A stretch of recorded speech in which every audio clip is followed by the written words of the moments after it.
ho si Erwin Mendoza, taga Paco, Manila. At si Sir Jericho ay kasama ko sa trabaho. At siyempre, salamat po sa First United. Team United, Team United po sa OFW, Charity Group. Yun lang po. Charity Group Advance, Merry Christmas. Salamat po sa pamasko. Salamat po sa pamasko nyo. At Happy New Year. Ayan, so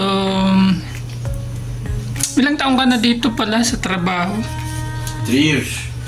3 years, so year 2022, 23. Mag 3 years pala. No. 23, year 23. 24. Anong months? June. 23 pa. 22 ka yata. 22 pa lang. Ako ang 23 o year 22 pa lang ako. 22. So, 3 taon. So 3 years na. So, kumusta ang buhay-buhay? Buhay, ito siyempre mahirap. May mga anak, siyempre mga nag-aaral.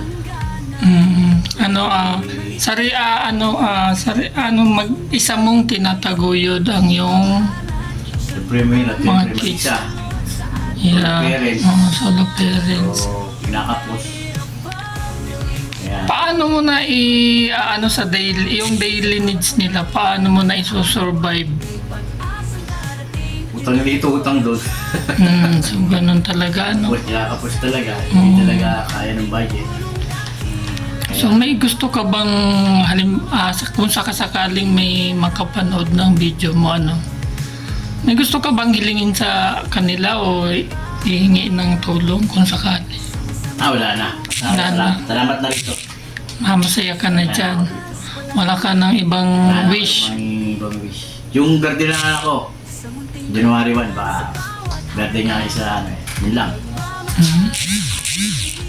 So, Yung panganay ko, siguro yun lang. ilang taon na ang panganay. 19 na, 19. Mag-20 na siya itong January 1. So, yan yung nagtrabaho dati na Nagtrabaho, kaya lang huminto. Pero ngayon nagtrabaho siya ulit. Sa Panibago. pick-up coffee sa may Boni. Naumpisa lang din ulit. So, sacrifice din siya. Siyempre, baon araw-araw. Masahe. Pagkain. So mag-ano pa siya ngayon, kumbaga wala pang Wala pa. sahod, pondo pa. Siya. Pondo. Sakripisyo Kaya, talaga. sakripisyo talaga si tatay. Nanay at tatay sa mga kids. So Pero may tumutulong naman siyempre yung mga kapatid ko. Pero iba pa, hindi pa rin sumasapat. Hindi pa talaga sapat. So tatay at nanay sa mga, ilan nga kids? 5. 5. Isang lalaki at 4 na babae. So ang hirap So, yung 4 nag-aaral. So, kailangan talaga yung nag-aaral ilang year na? Yung 3 nagsabay-sabay kasi ng grade 6, so graduating sila nitong March. Kasi minto. So, yung pang-4 ko, grade 11. 11. Kaya, Yung bunso, grade 6 sila. Grade 6. Pati yung pangalawa ko, pati yung pangatlo. Kasi mint ko yung 3 Ay, yung 2 pala. buti hindi nag-aaway-aaway sa school. Magkaklase pa nga. Ang mga magkakaklase, magkakakampi o Yung magkakakampi. 2 magkaklase sa ng school. Hindi may iwasan, siyempre magkakapatid. Hindi na iwasan mag-away, magkulitan. Nandun lang talaga yung mga So, mamaya, mati na sila. Sige, laban lang. Talaga. Okay. Ayan, maraming salamat sa pagpa-unlock sa amin. Salamat din. Yan, wonderful day mga ka-Team United, OFW, Charity Group. Andito po ngayon sa bahay ang mag-inang Sam at si Ate Cathy para binamano sa ating pamaskong handog ng Team United. Ayan, bali pang na rin nila, pang Noche Buena. Ayan, 5 kilos of rice, spaghetti pasta and sauce, bihon, pansit at tasty, at meron pang palaman, so kompleto. So kayo na lang ang bibili nyo na lang dyan, isahog. Kahit kunting gulay na lang kasi may kamahalan ang gulay ngayon. Oo. At least kahit paano, meron kayong panghanda sa Pasko o kaya sa bagong taon. Actually, dalawa lang talaga kayong magkasama pagdadating ng Pasko at bagong taon. Walang bisita. Wala po. May pasok po ako nun eh. May pasok pa rin. Ayan, anong masasabi niyo sa ating mga kasamahan na nagpaabot ng tulong? Una po sa lahat, good morning po sa inyo, ma'am. Maraming salamat po sa Ma'am Inser. Ma'am and Sir. Pinadala ninyong grocery at saka bigas. Mayroon na po kaming makakain, umahanda sa Pasko. Ma'am, hindi po ko magsawa sa walang hanggan ng pasasalamat sa inyo. Napakabait po ninyo sa mga katulad namin ni Sam na nangangailangan, talaga pong nangangailangan ng pagkain sa araw-araw. Maraming salamat. So ma'am, sana hindi po kayo magsawa sa kakatulong sa mga mahihirap. At naway ingatan po kayo ng Panginoon dyan sa Saudi. At nasa inyo po ang gusto. Pagdarasal ko lagi ang inyong kaligtasan po dyan. Sa Saudi at sa ibang lugar tulad ng Kuwait, Qatar, sa Israel, ayan. Meron din po tayo sa Canada at sa US, New Zealand. So, sa buong OFW na kasama natin sa saan man sulok ng mundo sila. Pasensya na po kung hindi namin maisa-isa kung anong country kayo dyan. Basta alam naman po nila na kayo po ay isang mga buhay na bayani at magigiting na OFW nagtatrabaho sa ibang bansa. Ang nangyari pala sa braso ni Sam? Nahulog po. Una po siyang bumaba sa jeep. Tapos po ako naman pahakbang pababa. Tumakbo na po yung jeep. Dahan-dahan. Nahulog po ako kasi hindi ako nakakapit. Nadaganan ko po siya. Kaya nabali po yung kanyang buto po. Tapos mabuti nga po yung matanda, hindi din ako nadaganan. Nakakapit pa siya at yung kasunod namin nakaupo po sa sahig ng jeep. Kaya nagpapasalamat ako kay Lord. Ngayon lang ang nangyari kay Sam. Nadaganan ko po siya. Kaya kawawa naman po siya. Kaya dinala ko po sa Philippine Orthopedic. Binigyan po kami ng pamasahe lang sa ambulansya. Yun na po ang binigay ng driver. Itinanggap ko na lang po ng maluwag sa aking kalooban. Wala po akong magagawa noon kasi ganit ang buhay. Okay. Paano bang nangyari at na-aksidente? Nahulog po ako, dumagan po ako sa kanya itong na niya na gano'n. Na-out balance? Oo, kasi nga pag baba niya nag-jeep tapos at mga nagkuhan ako, nagbang ng paa, hindi naman ako nakakapit sa pagpababa na po ako. Siya pong nadaganan ko. So bali, hindi pa kayo nakakababa lahat? Opo. Umandar na yung jeep? Opo, kaming dalawa pa lang, kaya yung matanda po kawawa naman. Bumaksak ang puwit sa kuan. Yung huling nakaraang buwan, iba naman yung injury ni Sam sa ulo naman. Inatake po siya sa epilepsy. Nahulog na kasama po ako. Ang dami ko nga pong sugat. Ang dami nyo rin yung injury. Mas matindi yung injury nyo noon. Opo. Bali dalawa kayo ngayon. Sige, Sam lang talaga ang Opo. ang nagrabe kumbaga. Opo. Pero yung gamot ako pa rin ang nagbili. Libre ang doktor sa Philippine Orthopedic. Lahat po ng laboratory, CT scan, x-ray, yung inject po, libre lang po yun kasi may PhilHealth po siya. Kaya wala po akong binayaran. Tanging pamasahe lang po ang ibinigay sa amin. Yun lang po ang ano niyang matanda, yung driver, kaya hindi naman po niya kaya. Anong reason niya at pinatakbo niya kaagad yung... Akala niya nakababa na kaming lahat. Ay yung estudyante pasunod din. Bumagsak po siya doon sa upuan. Kaya yung mga nakasakay sa jeep nagalit po. Kasi nahulog po ako, nadaganan ko yung anak ko, kaya yan po. Naglagatok yung buto niya para balik pala sa dito. Pero maliit lang po yung balik niya, mga ganito lang po. Hindi po malaki.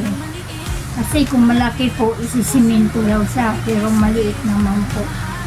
Ayan, sinuswerte pa rin si Sam kahit paano hindi malala yung kanyang Opo. injury.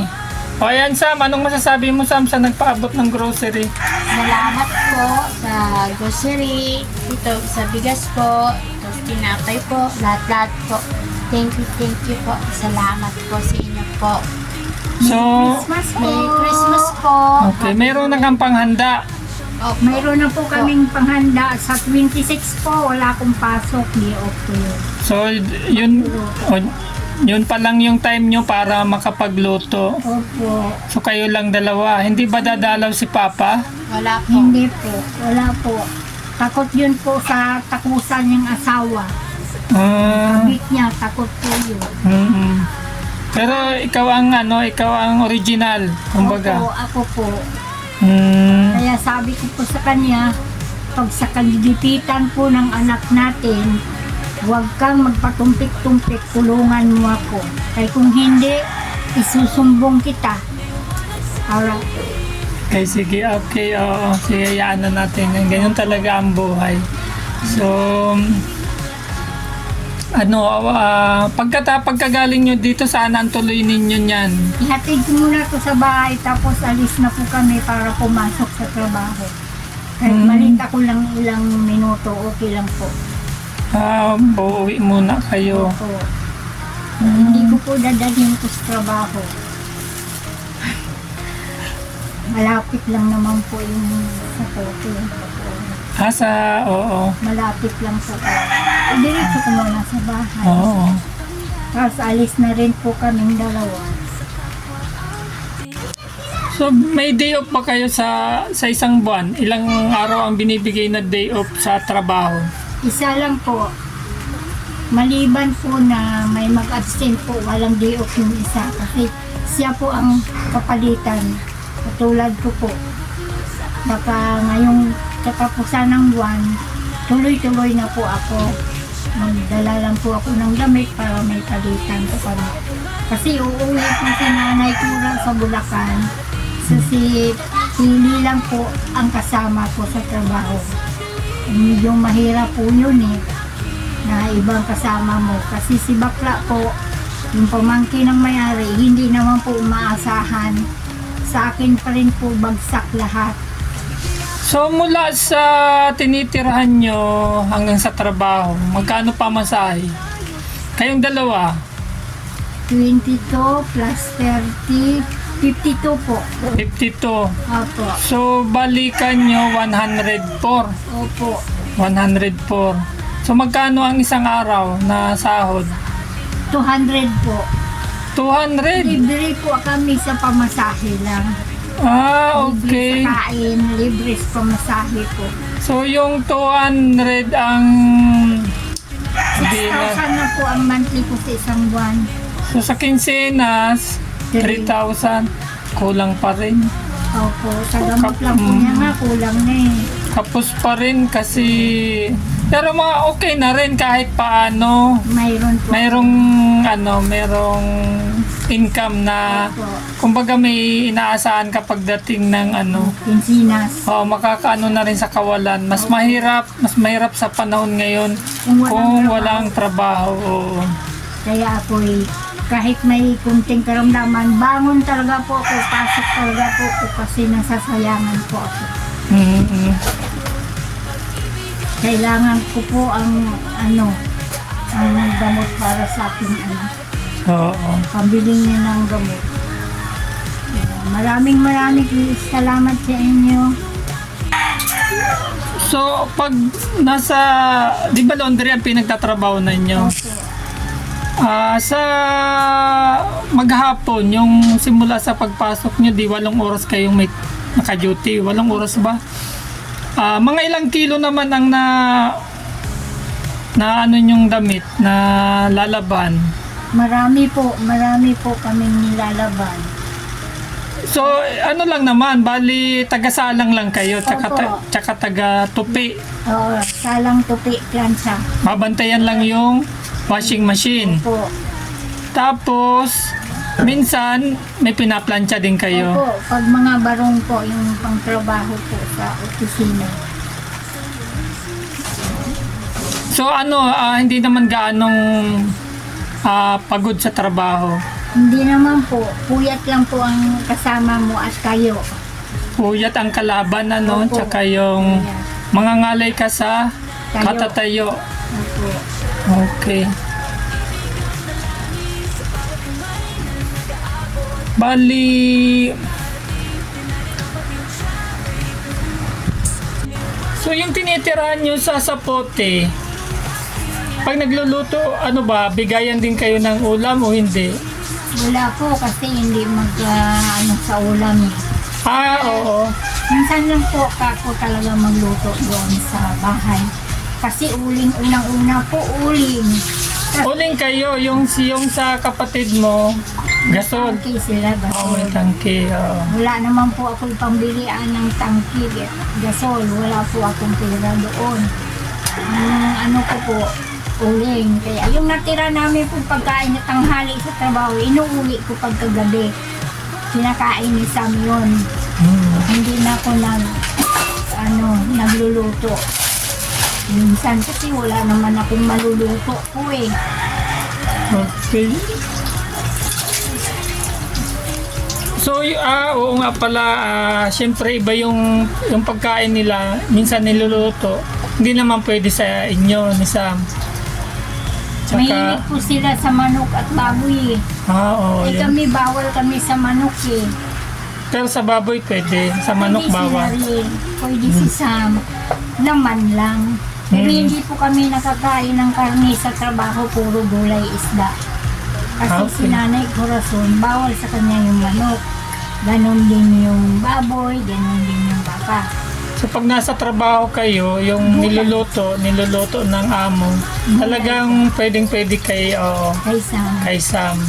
Hindi kumbaga hindi nagluluto ng bawal. Hindi po. Kasi bawal din sa kanya eh. Kung anong bawal sa kay Sam, bawal din sa amo niyo. Bawal din kay Nanay Cora. Hmm. Si bakla lang po yung bumibili ng pagkain sa labas. Hindi naman po. Sam, nitong medyo hindi yata maganda ang sa'yo ng taon ngayon, magtatapos ang taon, puro ka-injury. Opo nga.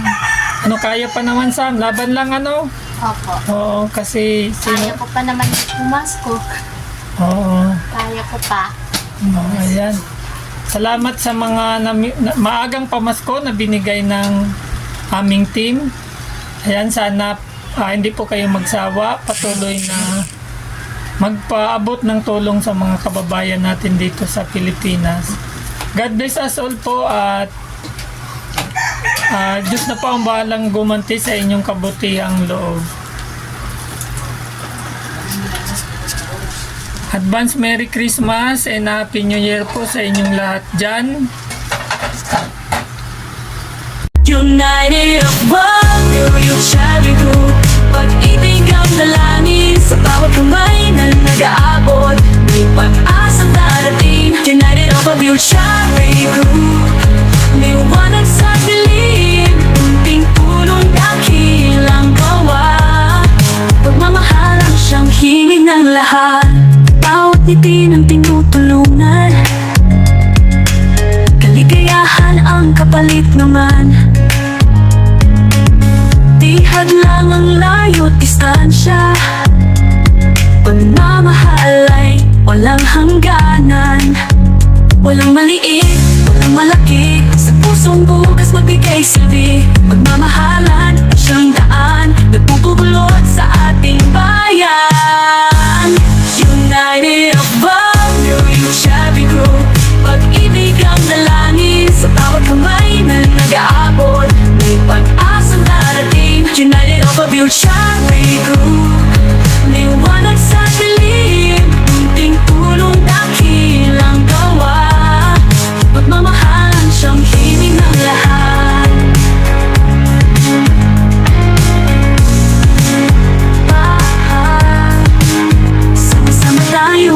magsilbi. Puso'y bukas, walang hinihintay na ganti. Sa munting paraan, sa bawat hakbang, pagmamahal ang ating ilaw at gabay. United above, yung Cherry Group. Pag-ibig ang dalangin sa bawat kamay na nag-aabot. May pag-asang darating, United of the Cherry Group. Liwanag sa dilim, munting tulong dakilang gawa. Pagmamahal ang siyang hingin ng lahat. Munting tulong dakilang gawa. Pagmamahal na tanging at wagas. United above, yung Cherry Group. Pag-ibig ang dalangin sa bawat kamay na nag-aabot. May pag-asang darating, United of the Cherry Group. Liwanag sa dilim, munting tulong dakilang gawa. Pagmamahal ang siyang hingin ng lahat. United above, yung Cherry Group. Pag-ibig ang dalangin sa bawat kamay na nag-aabot. May pag-asang darating, United of the Cherry Group. Liwanag sa dilim, munting tulong dakilang gawa. Pagmamahal ang siyang himig ng lahat.